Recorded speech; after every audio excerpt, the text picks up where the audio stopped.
Hai, halo, Assalamualaikum warahmatullahi wabarakatuh. Alhamdulillah, siang yang cerah ini mudah-mudahan selalu dalam keadaan sehat, bahagia, anak-anakku semua. Kita bertemu dengan Bunda Riri Komalasari lagi, tetap dalam mata kuliah Metode Pengembangan Sosial Emosional Anak Usia Dini. PG PAUD Unisa, masih semangat?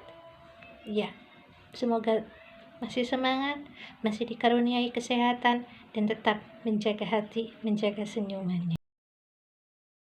Ini bahasannya adalah mengenai faktor yang mempengaruhi kondisi sosial emosional anak usia dini. Apa saja kita akan bahas bersama-sama ya. Faktor apa saja yang mempengaruhi kondisi emosional anak usia dini. Yang pertama, faktor yang mempengaruhi emosional anak menurut Setiawan dalam Alinugra dan Yani Rahmawati dalam bukunya Metode Pengembangan Sosial Emosional Anak Usia Dini, bahwa yang mempengaruhinya yaitu keadaan dalam diri individu anak tersebut. Yang pertama, berarti dalam yang timbul dari diri anak. Bisa disebabkan dari berbagai hal, misalnya genetika dan lain sebagainya. Yang kedua, konflik-konflik dalam proses perkembangan. Jadi, pengalaman hal-hal yang dilalui oleh anak akan sangat mempengaruhi kondisi sosial emosional anak usia dini. Dan yang ketiga yaitu sebab-sebabnya yang bersumber dari lingkungan. Jadi, menurut Setiawan, ada 3 faktor yang mempengaruhi kondisi sosial emosional anak. Yang pertama, dari dalam diri individu anak tersebut. Yang kedua, konflik-konflik yang terjadi dalam proses perkembangannya. Dan yang ketiga, yang disebabkan bersumber dari lingkungannya. Itu menurut Setiawan mengenai proses faktor yang mempengaruhi kondisi sosial emosional anak. Kita bahas mengenai keadaan individu seorang anak yang bisa mempengaruhi sosial emosional anak. Yaitu misalnya dari usia, keadaan fisik, inteligensia maupun peran seks atau gender. Kenapa sangat mempengaruhi keadaan individu usia?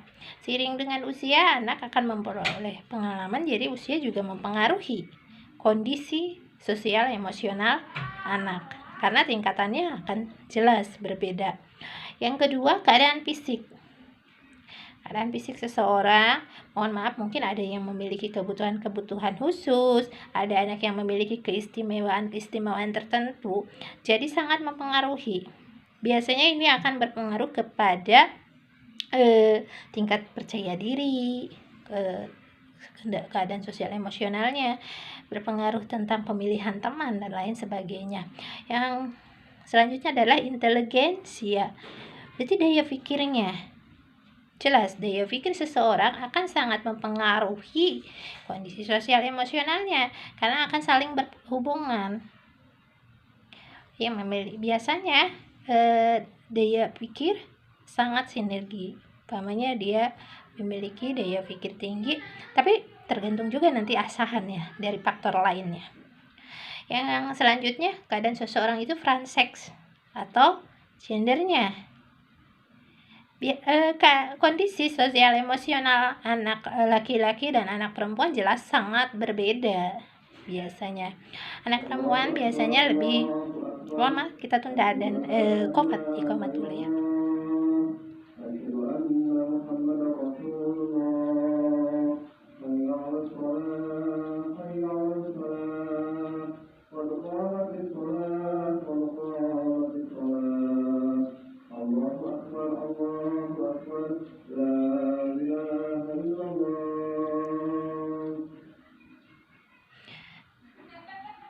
Lanjut ya, sebentar.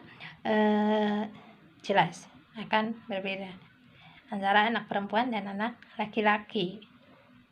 Ya, karena ada faktor hormonal yang jelas berbeda dari kondisi secara gendernya juga mengalami perbedaan perlakuan antara anak perempuan dan anak laki-laki. Jadi itu yang berasal dari faktor individu. Kita ulangi lagi: usia, keadaan fisik, inteligensi seseorang, dan juga peran seksnya atau gendernya. Nah, yang kedua yang mempengaruhi dari lingkungan apa saja? Yang pertama, lingkungan keluarga mencakup status sosial ekonomi. Ini akan sangat berpengaruh sekali. Misalnya keadaan sosial ekonomi seorang keluarga yang berkecukupan dengan keluarga yang tidak berkecukupan, kalau misalnya tidak ada faktor lainnya dari didikannya, jelas sangat berpengaruh. Ya, kalau misalnya dalam keadaan ekonomi yang sangat tinggi, tapi faktor internal keluarganya dia terbiasa dididik dengan pemanjaan atau apa, emosionalnya akan berbeda, akan terdidik menjadi egois. Tapi jika memang dalam keadaan ekonomi yang berkecukupan, berlimpah, tapi selalu diajari untuk lebih memiliki tenggang rasa terhadap orang lain, empati terhadap orang lain, jelas akan mempengaruhi faktor sosial emosionalnya. Jadi tergantung lingkungan keluarganya dengan cara seperti apa kondisi ekonominya. Bukan berarti kondisi ekonomi lemah akan anaknya keras atau apa, kondisi ini akan manja atau seperti apa.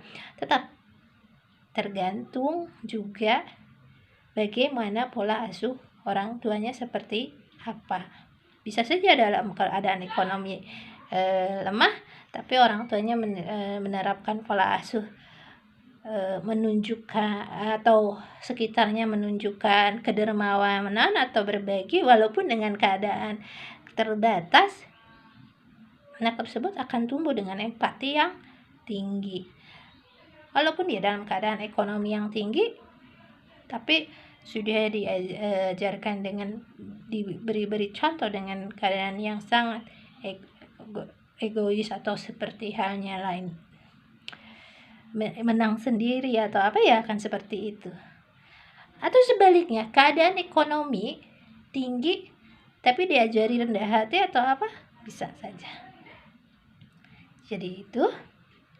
Yang kedua, faktor luar rumah, pengaruh pengalaman sosial awal. Jadi hati-hati ketika menerjunkan anak bermain di lingkungan luar. Bukan hati-hati anak berarti harus memilih teman sesuai dengan tingkatan ekonomi atau apa, tapi berhati-hati ketika memilih lingkungan sosial terkecil anak untuk mengenalkan kehidupan sosialnya, memilih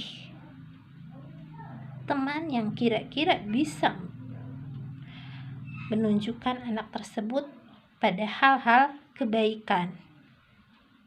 Jadi antara memilah seperti itu. Karena anak penuh pembuntut yang ulung, peniru yang ulung, otomatis ketika menerjunkan pertama kali anak ke lingkungan sosialnya, jelas harus memiliki syarat-syarat atau warning kita dari sebagai orang dewasa di sekitarnya, memilih lingkungan sosial yang baik untuk dia tumbuh. Sebenarnya tidak ada istilahnya misalnya anak pencuri akan jadi pencuri karena lingkungan di sana pencuri, anak pemabuk akan menjadi pemabuk. Tapi sebab anak adalah peniru yang ulung, di sana dia akan mempelajari banyak model, banyak clue dari lingkungannya. Jadi untuk menghindari itu, yang terbaik adalah memilih teman untuk membawa dia ke dalam kondisi emosional yang baik. Nah, tadi kita membahas mengenai faktor yang mempengaruhinya. Sekarang kita membahas faktor yang menghambat perkembangan sosial anak usia dini. Yang pertama, yang dapat menghambat perkembangan sosial emosional adalah tingkah laku agresif. Bagaimana tingkah laku agresif anak usia dini itu seperti apa? Misalnya menyerang teman-temannya sangat agresif. Bahkan ada yang sampai menyakiti fisik atau mencoba menarik perhatian orang dewasa sekitarnya dengan cara apa? Dengan cara meraung-raung, menjerit-jerit, melukai orang lain atau melukai dirinya sendiri agar dia mendapatkan perhatiannya. Ini adalah salah satu faktor yang menghambat perkembangannya. Bagaimana perilaku agresif bisa dihentikan? Kita akan bahas nanti di pembahasan cara-cara menangani perkembangan sosial emosional anak. Tapi kita bahas sekilas, mungkin dengan lebih banyak ketika anak itu dalam puncak keagresifannya, kita beri kesempatan anak itu mengeluarkan dulu emosinya. Baru setelah reda, tapi dijaga waktunya. Ingat durasi waktunya, jangan sampai melebihi durasi waktu anak sampai mengering atau apa. Lihat durasi waktunya. Jika durasi waktunya berlebihan, misalnya lebih dari 1 jam anak itu bersikap agresif atau sampai melukai orang lain, perlu dilakukan pencegahan. Tapi lagi memang belum melukai orang lain atau dirinya sendiri dan masih bisa waktunya di bawah 30 menit, cara terbaik biarkan dulu sendiri meluapkan emosinya. Setelah itu ketika dia sudah mulai kelelahan, bolehlah kita melakukan komunikasi, karena anak dalam puncak agresivitas biasanya tidak bisa diajak komunikasi dengan baik. Anda sering menemukan kan, ketika anak memang sedang marah, sedang menyerang temannya, kita menasehati sedemikian rupa tidak akan masuk, karena memang dianya dalam puncaknya. Tapi lakukan itu setelah mereda. Setelah ia lemas, tatap matanya, sentuh salah satu kulitnya atau apa, menyatakan bahwa Anda ada di situ dan Anda aman untuknya, buat dia percaya dengan cara mengusap-ngusapnya, dengan cara menatap matanya. Kalau memang sulit, dulu peluk dia sampai Anda merasakan detak jantungnya dan dia juga merasakan detak jantung Anda. Jadi akan ada komunikasi yang terjalin dengan saling melekatkan dada. Baru setelah itu diajak komunikasi. Jangan terlalu anak berteriak, kita berteriak, tidak akan selesai. Jadi biarkan dulu, baru setelah ia agak kelelahan atau memang kalau sudah durasi waktunya kelamaan, kita boleh peluk dia langsung. Baru dilakukan komunikasi seperti itu. Bisa dipahami ya? Yang kedua yang bisa menghambat adalah daya suai yang kurang. Apa itu daya suai? Adaptasi, bahasa kerennya adaptasi. Daya suai. Biasanya ada anak-anak yang kesulitan beradaptasi. Dan bagaimana anak yang kesulitan beradaptasi itu? Ya biasanya anak-anak yang memang terkurung, yang tidak banyak dikenalkan dengan dunia sosialnya. Anak-anak tersebut akan mengalami kesulitan berkomunikasi, kesulitan beradaptasi dengan orang lain. Biasanya memiliki masalah mental juga, memiliki rasa malu yang berlebih, memiliki rasa takut yang berlebih, memiliki trauma. Itu akan memiliki daya suai atau adaptasi yang sangat kurang. Jadi seperti itu. Yang selanjutnya adalah anak pemalu. Nah, anak pemalu ini berkaitan dengan daya suainya. Jelas. Karena apa-apa malu. Apa malu jelas akan mempengaruhi faktor sosial emosionalnya. Biasanya harus dipancing dulu, harus diantar dulu. Yang selanjutnya adalah anak yang manja. Nah, hati-hati kita sebagai orang tua, sebagai guru, jangan sampai kita memiliki rasa manja yang berlebih pada anak-anak kita. Akan berkibatnya apa? Egois, tidak sabaran, tidak empati, biasanya seperti itu untuk yang manja. Terus yang kedua, perilaku berkuasa atau dominan. Biasanya ini terlalu disanjung, terlalu percaya diri yang berlebih. Percaya diri bagus, tapi berlebih juga biasanya akan memiliki perilaku yang berkuasa pada anak. Biasanya egosentrisnya yang tinggi, rasa keakuannya tinggi. Dan ini jelas sangat mempengaruhi faktor sosial emosional, jelas menghambat. Karena anak yang biasanya yang memiliki rasa berkuasa itu akan kehilangan empati, akan kehilangan rasa sabar, akan kehilangan rasa berbaginya. Makanya perlu ditumbuhkan hal-hal yang sebaliknya. Yang selanjutnya yang bisa menghambat adalah perilaku merusak. Hampir sama dengan perilaku agresif. Jadi agresif itu ada yang biasa dari kata-kata saja, ada yang biasa dengan tingkah laku, dan biasanya ada yang merusak. Anak-anak tersebut biasanya puas ketika memang dia melakukan pengerusakan terhadap barang miliknya sendiri atau barang milik orang lain. Ini bisa sangat menghambat. Nah, menurut Harlock, ada 3 kondisi utama yang mempengaruhinya. Yang pertama, tadi kan menurut Setiawan, sekarang menurut Harlock adalah kondisi fisik. Kondisi fisik itu apa saja? Kesehatan yang buruk, kondisi yang merangsang, dan setiap gangguan kronis, perubahan kelenjar. Jadi, untuk kondisi fisik, gizi yang seimbang sangat dibutuhkan sekali, karena daya tahan tubuh anak, imunitas anak sangat mempengaruhi juga biasanya.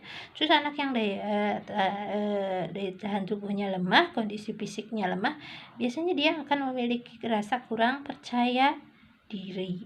Ini sangat mempengaruhi keadaan sosial emosional, takut, cemas berlebih seperti itu. Kedua, kondisi psikologi. Apa itu kondisi psikologi? Perlengkapan intelektual anak, kegagalan mencapai tingkatan aspirasinya.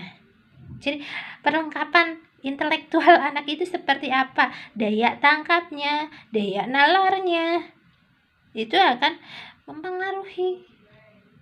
Sedangkan untuk kegagalan mencapai tingkat aspirasi, misalnya menyerap apa yang dikatakan orang lain, tidak akan sangat mempengaruhi daya aspirasinya.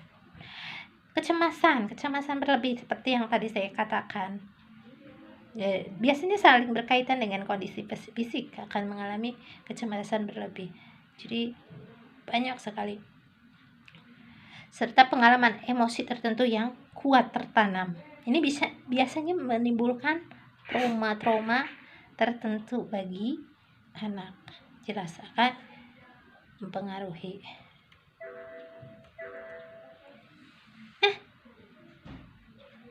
Sudah kita bahas mengenai faktor pendukung yang terakhir, yaitu daya fisik dan psikologis. Jadi yang perlu didukung itu daya fisiknya. Seperti apa? Kita review.